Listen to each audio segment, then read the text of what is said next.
Montague ঘোষণা কখন প্রকাশিত হয়? When was the Montagu declaration announced? Edwin Montagu ছিলেন ভারত সচিব। পূর্ব প্রতিশ্রুতি অনুযায়ী তিনি 1917 খ্রিস্টাব্দের 20 আগস্ট ভারতের সমস্যা সমাধানের জন্য একটি নতুন নীতি ঘোষণা করেন। এই ঘোষণা মন্টেগু ঘোষণা নামে পরিচিত।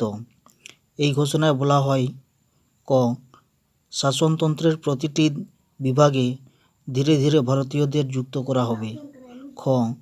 ভারতকে ব্রিটিশ সাম্রাজ্যের অংশরূপে গণ্য করে সেখানে দায়িত্বশীল সরকার গঠনের উদ্দেশ্যে স্বায়ত্তশাসিত বিভিন্ন প্রতিষ্ঠান গঠন করাই ব্রিটিশ সরকারের প্রধান লক্ষ্য।